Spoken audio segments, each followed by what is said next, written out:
নাই টানতে টানতে রিতকে ক্লাবের পেছন দিকে নিয়ে যায়। রিত তাকে চেপে ধরে। নাই বলে, মানছি গত রাতে আমার দোষ ছিল, কিন্তু যা হওয়ার তা তো হয়ে গেছে, আই এম সরি। রিত বলে, তুমি আমাকে ইগনোর করছো কেন? নাই বলে, ভয় হয়েছিল তুমি হয়তো আমার সাথে বন্ধুত্ব ভেঙে ফেলবে। রিত বলে, সে চায় না নায়ের সাথে ফ্রেন্ডশিপ রাখতে, কারণ সে নাইকে পছন্দ করে, সে নাইকে ডেট করতে চায়। নাই তো আকাশ থেকে পারে। রিত আলতো করে নাইকে কিস করে, চলো আমরা ডেট করি। দুজনের রুমে ফিরে আসে। নাই বলে, আমিও জানি না আসলে আমি কি চাই। আমি সবসময় মেয়েদের পছন্দ করতাম, হঠাৎ করে তোমার সাথে জড়িয়ে পড়েছি, তাই বুঝতে পারছি না সত্যি কি আমি তোমাকে পছন্দ করি নাকি মাতাল অবস্থায় জাস্ট অ্যাট্রাকশন ছিল ওটা। তাই চলো 1 মাস ট্রাই করা যাক, যদি দুজনেই দুজনকে লাভার হিসেবে মেনে নিতে পারি তাহলে আমরা রিলেশনে যাব, নাহলে বন্ধু হিসেবে থেকে যাব আমরা। রিত এতেই খুশি, শুধু একটাই রিকোয়েস্ট, এই 1 মাসে তারা কি সেক্স করতে পারবে? নাই অবাক হয়ে যায় রিতের এমন বিয়ে হায়াপনা দেখে। রাত হয়েছে, এবার ঘুমানোর পালা। শাওয়ার নেওয়ার জন্য নাই বসার রুমেই পোশাক খুলতে শুরু করেছিল। এটার তার অভ্যেস। রিতের যদি প্রবলেম হয় তাহলে হাল ছেড়ে দিতে পারে, তারা যেমন বন্ধু ছিল তেমন বন্ধু হয়েই থাকবে। রিতের কিছু বলার থাকে না। সকাল হয়, রিত সুন্দর করে ঘুমন্ত নায়ের দিকে তাকিয়েছিল। এমন সময় নায়ের ঘুম ভাঙে আর ঘাবড়ে গিয়ে এক লাথিতে রিতকে নিচে ফেলে দেয়। এরপর ভালোভাবে চেক করে নেয় তার সব কিছু ঠিকঠাক আছে কিনা। রিতে কি আসে, মর্নিং কিসের জন্য? নাই থামিয়ে জিজ্ঞাসা করে কটা বাজলো। এরপর তারা নায়ের অ্যাপার্টমেন্টে যাবে জিনিসপত্র গুছিয়ে আনার জন্য। নাই খেয়াল করে কথা বলার সময়ও রিতের নজর কোন দিকে, যা দেখে সে তার মুখে বালিশ ছুঁড়ে মারে। নাই জানায় সে ব্রাদার সিংহের ক্লাবে আরও একবার যাবে, কারণ গত রাতে সে বাইক ফেলে এসেছিল। রিত জানতে চায় ও কে ছিল। নাই বলে, তারা পাড়া প্রতিবেশী ছিল, ছোট থেকে একসাথে বড় হয়েছে। রিত সরাসরি বলে তার জেলাস ফিল হয় যখন নাই অন্য কারোর ক্লোজ হয়।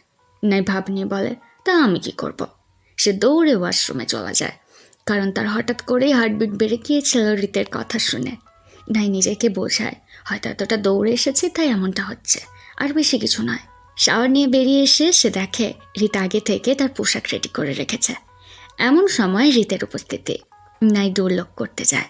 রিত বলে, আরে সামলে, না হলে তোমার টাওয়ালটা খুলে যেতে পারে। নাই বলে, তুমি স্বপ্ন দেখো, এমনটা কখনো হবে না। এমন বলার সাথে সাথে টাওয়ালটা খুঁড়ে পড়ে মেঝেতে। নাই কোনো রকমে সেটা কুড়িয়ে দ্রুত ডোর লক করে দেয়। খাওয়ার সময় নাই আজবভাবে খাচ্ছিল, যা দেখে রিত তো পুরাই অবাক। এই ছেলে এতটাই অলস যে বাটি ধোয়ার ভয়ে গড়িয়ে পর্যন্ত খাচ্ছে না। নাই তার ছোটবেলার কথা বলে, মা অনেক আগেই মারা গেছে, সে বাবা আর দাদার সাথে থাকে। বাবার ফুডের শপ আছে।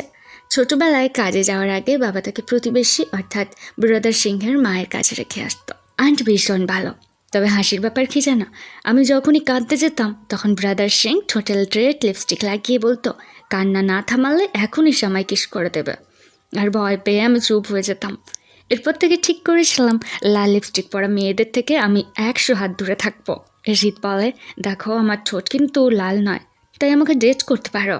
তা কিসের কথা যখন এলো তাহলে না করে আর যাই কোথায়। রুমের ভেতরে আর এক কাণ্ড, চারদিকে মেশি হয়ে আছে। নাই বলে, এখনো সময় আছে, আমার পেছনে আসা বন্ধ করে দাও আর বন্ধু হয়ে যাও। দেখলে তো আমাকে সামলানো এত সহজ নয়। রিত তার পোশাক গোছাতে শুরু করে। রিত একেবারে পারফেক্ট পার্সন, আর নাই একেবারে অগোছালো আর ছটপটে স্বভাবের। একটা সময় রিত তাকে চেপে ধরে, মেনে নাও না, তুমি আমায় পছন্দ করো। নাই বলে, না এমনটা নয়। রিত বলে, কিন্তু তোমার চোখ বলছে তুমি আমাকে পছন্দ করো। এই বলে সে খিস করে একটা। খানিক পর হুঁশ ফিরলে এক লাথিতে রিতকে সে নিচে ফেলে দেয়। বেচারা আবার নিজের কোমর চেপে ধরে। নাই বলে, আমাকে বললাম না কিছুটা সময় দাও মানিয়ে নেওয়ার জন্য, আর আমি সরি তোমাকে লাথি দেওয়ার জন্য। আমি বুঝতে পারিনি হঠাৎ করে আমার বডি এমন রিয়াক্ট করলো কেন। রিত বলে, কোনো ব্যাপার নয়, আমি হেল্প করছি, চোখ বন্ধ করো আর সব চিন্তা দূর করে দাও, বডি রিল্যাক্স করো। রিত ধীরে ধীরে নাইয়ের ক্লোজ হতে শুরু করে, এতটাই জেন্টালি যে নাই চাইলেই তাকে আটকাতে পারত। রিত তার গলায় একটা কামড় বসায়। অন্যদিকে জিদা তার বান্ধবীদের নিয়ে রিতের জন্য ওয়েট করছিল এক গেম সেন্টারে। নাই, তন, নাইন, রিত সবাই এখানে আসে গেমের খেলার জন্য।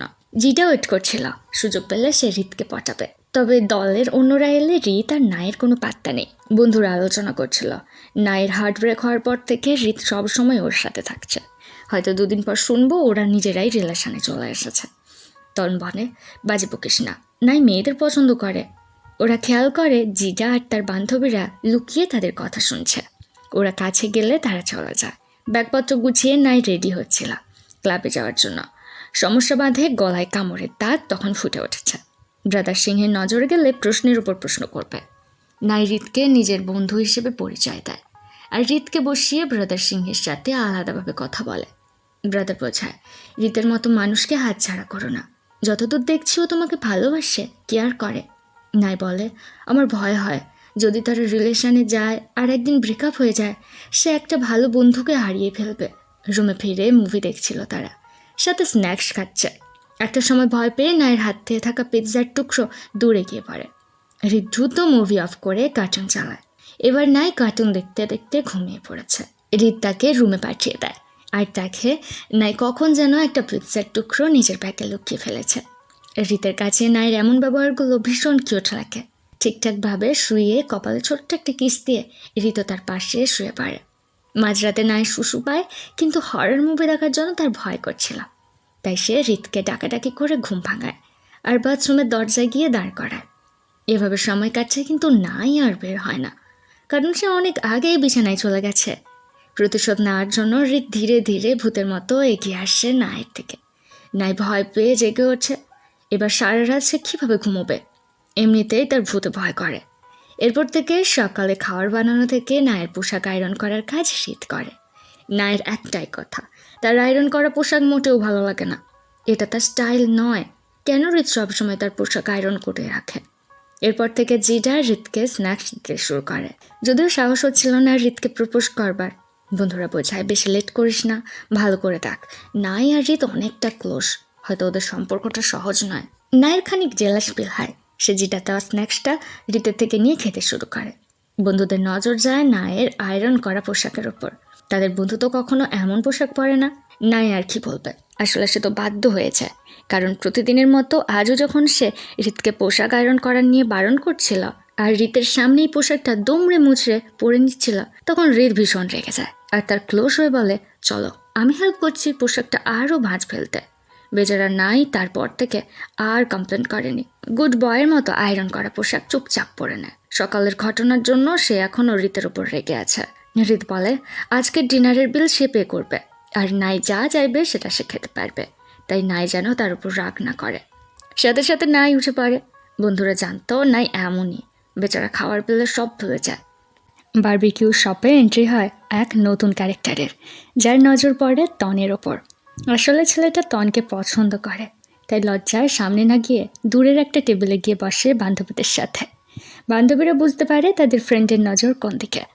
হঠাৎ রিতের ফোনে কারোর কল এলে সে উঠে যায়। নাই বুঝতে পারে রিত এই কলটা পেয়ে মোটেও খুশি নয়। বন্ধুরা আলোচনা করছিল। ফোনের ওপারে একটা মেয়েলি গলা শোনা যাচ্ছিল। রিত সত্যি একটা প্লে বয় তাহলে। নাই ঝালের চোটে তনের আনা বোতল থেকে জল খেতে শুরু করে। তন তাকে আটকানোর কোনো সুযোগই পেল না, তার বোতল সাথে সাথে খালি। আসলে ওটাতে অ্যালকোহল ছিল। ব্যাপার হলো নাই কিছুক্ষণের মধ্যে একেবারে মাতাল। রিত ফিরে এসে এই ব্যাপার দেখে একেবারে অবাক হয়ে যায়। নাই রিতকে জড়িয়ে ধরে আর সসেজের প্লেটের দিকে হাত বাড়ায়। আসলে নাইর একটা বদ অভ্যেস আছে, তার কিছু খাবার ভালো লাগলে সে সেটা বাড়ি নিয়ে যায়। এখন কথা হলো, এই ধরনের সব থেকে কিছু নিয়ে যাওয়া যায় না। তবে নাই বারবার রিকোয়েস্ট করে রিতকে, দেখো দোকানি তো নেই, তাই পট করে আমার ব্যাগে এটা ঢুকিয়ে নাও, কেউ বুঝতেও পারবে না, নাও তাড়াতাড়ি করো। রিত বাধ্য হয়ে ব্যাগে পুরে নেয় আর নাইকে নিয়ে বেরিয়ে আসে। আর রুমে আসে তারা। মাতাল হয়ে নাই রিতকে বিছানায় ফেলে তার উপরেই চড়ে বসে আর রিতের বডি টাচ করতে শুরু করে। তবে হঠাৎ তার শরীরটা গুলিয়ে ওঠে। উল্টি করার জন্য সে বাথরুমে যায়। এরপর নিজেকে খালি করে বিছানায় আসে। রিত তার পোশাক খুলে শরীরগুলো মুছিয়ে দেয়। পরদিন বাস্কেটবল খেলার সময় নাই দেখে সব মেয়েগুলোর নজর রিতের ওপর। তখন বিষয়টা খেয়াল করে। এমন সময় জিটার এন্ট্রি।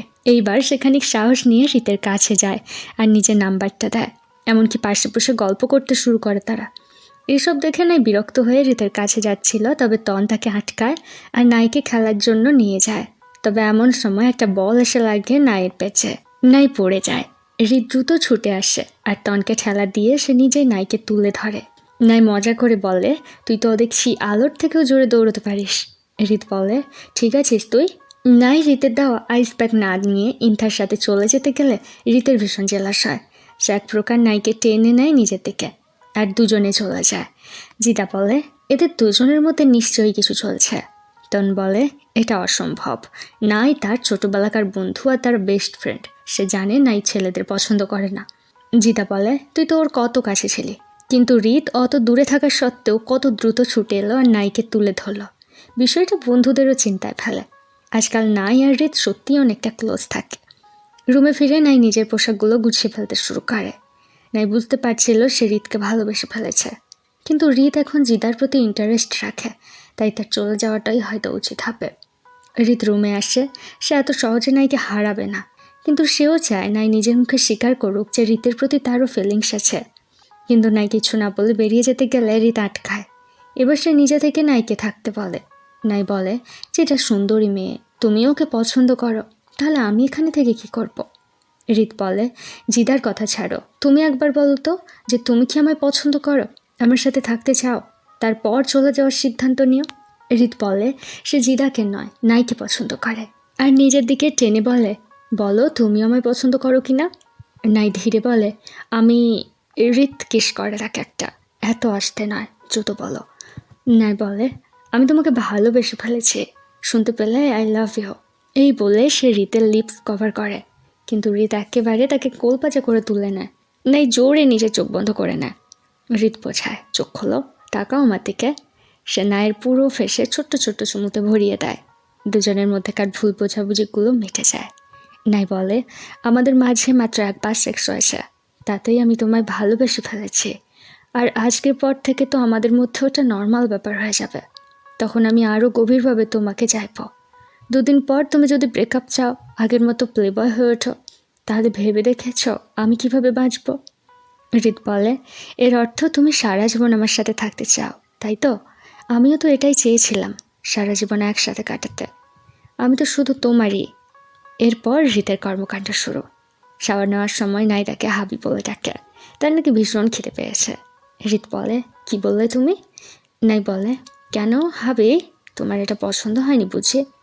রিত বলে, চলো আর একবার বিছানায় যাই। নাই বলে, আরে বাজে ছেলে, আমায় মেরে ফেলার প্ল্যান করেছো বুঝি? অন্যদিকে ইন্থা বাইরে এসে বসেছিল, তার পাশে এসে বসে এক অচেনা ছেলে। দুজনের মধ্যে আই কন্ট্যাক্ট হয়, তারপর টুকটাক কনভারসেশন। ছেলেটার নাম সং। ইন্থার চোখ আটকে যায় সঙের উপর, বোধহয় মনটাও। ইন্থা তার কন্ট্যাক্ট নাম্বারটা চেয়ে নেয়। আর সং ছিল জিদার এক বন্ধু। সং অনেক আগেই ইন্থার উপর ক্রাশ খেয়ে বসে আছে। আর জিদার সাহায্যে সে প্রথমবারের মতো ইন্থার সামনে যাওয়ার সাহস পেল। নাহলে সং দূর থেকেই ইন্থার জন্য স্ন্যাক্স পাঠাতো, সামনে যাওয়ার মতো সাহস তার ছিল না। রাত কাটে, নাই ঠিক করে সে এখন এই রিলেশনের ব্যাপারটা সিক্রেট রাখবে। নাই আগের মতো হাসি খুশি আর মিশুক। কখনো কখনো রিতের হিংসে হয়, ইচ্ছে হয় চেঁচিয়ে বলতে সবাইকে, হি ইজ মাইন, ওর থেকে দূরে থাকো। তবে নায়ের আদেশ, এখন তারা লুকিয়ে প্রেম করবে। রিত খাবার আনতে যায়, নাই ওয়েট করছিল রিতের জন্য। এমন সময় জিদা তার দলবল নিয়ে সামনে এসে উপস্থিত। সে নাইকে টিজ করে বলে, আমার ভাগ্যটাই খারাপ, বুঝতে পারছি রিত অন্য কাউকে পছন্দ করে। আচ্ছা, তুমি তো ওর বেস্ট ফ্রেন্ড তাই না? তুমি নিশ্চয়ই জানো রিত কাকে পছন্দ করে। নাই আর কি বলবে খুঁজে পাচ্ছিল না। জিদা বলে, বুঝেছি, তবে একটু সাবধান থাকো, দেখো গলার লাল দাগগুলো দেখা যাচ্ছে। নাই ঘাবড়ে বলে, আরে ওটা তো মশা ছিল, মানে অনেক বড় মশা আর কি। জিদা চলে যায়। নাই বোতামগুলো ভালোভাবে আটকে নেয়। রিত এলে সে বকতে শুরু করে, সব দোষ তোমার, কে বলেছিল এত বড় কামড় দিতে?